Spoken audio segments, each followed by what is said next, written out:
Esta es una producción de Grupo Fórmula. Roberto Aguilar, editor de la revista Forbes y columnista financiero de El Sol de México. Roberto, gracias como siempre, te aprecio mucho el que puedas estar con nosotros en estas desmañanadas. Buen día. ¿Cómo está, Ricardo? Muy buenos días, gracias a ti por la invitación. Roberto, para preguntarte sobre este crédito, préstamo, ya nos aclarará si hay alguna diferencia de no solo de matiz, sino de fondo, que el Banco Mundial le ha otorgado a México $1,000 millones, que no son pocos, sobre todo en estos tiempos, porque hay diversas versiones. Primero, que era un préstamo como de emergencia por la situación del coronavirus y los costos adicionales del gobierno por la misma razón de la pandemia.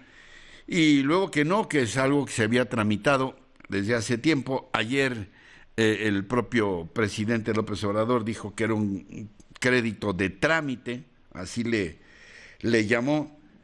Y bueno, ¿cuál tu opinión? ¿Qué se sabe sobre el origen de este crédito o préstamo? Sí, Ricardo, pues mira, fíjate que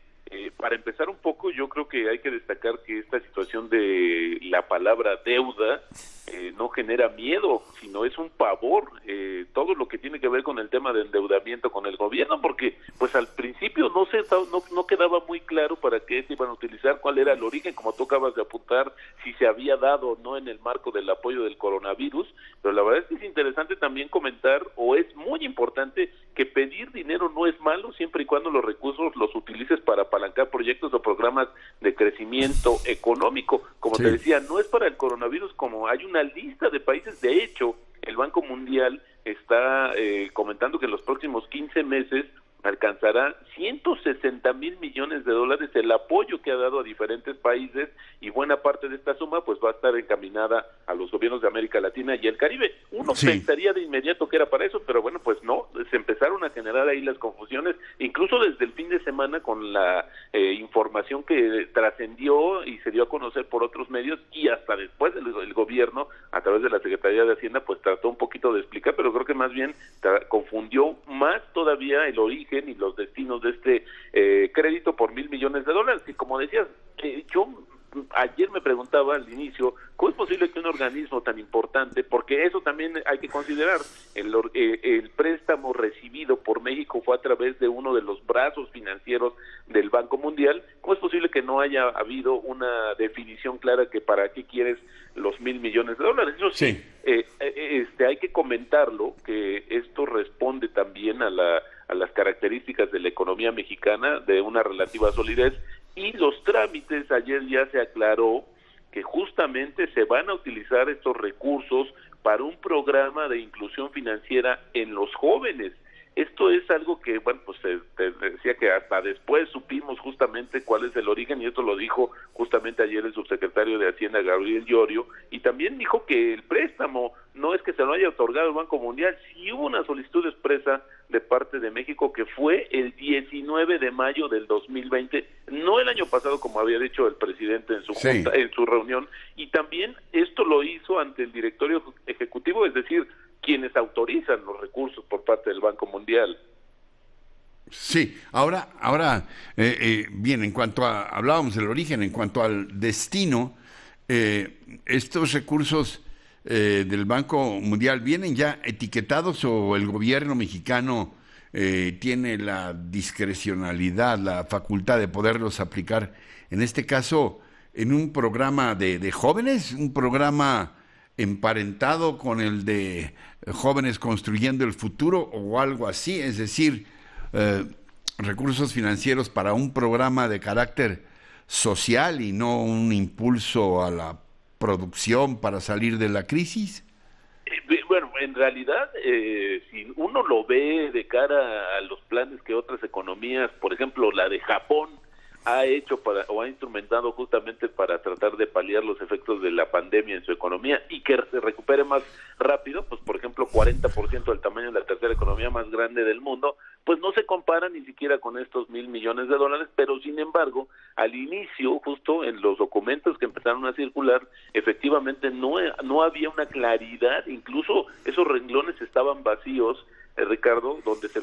comentaba acerca del destino, y esto fue posterior, pero en realidad lo que se hizo público pues era algo que se había presentado desde un principio, porque, insisto, este tipo de organismos financieros internacionales no puedes tú como país llegar y pararte y pedirle un dinero sin saber para qué o cómo, bajo qué condiciones, porque esto pues obviamente implica una tasa, implica una comisión, implica una serie de costos financieros relacionados justamente con los $1,000 millones, que, como te decía, ya después de, yo creo que a base de insistencia y de esta gran laguna de información, pues salió la Secretaría de Hacienda a comentar específicamente para qué requieren estos recursos. La verdad es que lo que nos extraña es que no hubiera sido para otro tema de mucho más impacto, como tú dices, en el sector productivo, las pymes y otros sectores que están ávidos por de ejemplo, justamente recursos, exactamente. Sí, en eso pensábamos, tú y yo seguramente coincidíamos en esta urgencia, que lo hemos comentado en otras ocasiones, de reactivar la economía, porque creo que apenas, no sé si coincides, apenas empezamos a ver los efectos que va a tener el cierre masivo de empresas. El otro día un amigo sabio me decía, las páginas de anuncios dicen muchas cosas. Fíjate la cantidad de automóviles usados que se están ofertando. Mucha gente que dice, bueno, ni modo, ya no tengo más dinero, a vender el coche, lo que sea. Creo que apenas vamos a empezar a ver estos efectos terribles de la pandemia económica, y se antojaría que, bueno, créditos o préstamos de esta naturaleza se aplicasen en ese propósito, ¿no? Lo que sí, Ricardo, tienes toda la razón, esas son cuestiones de que todavía vamos a ver con más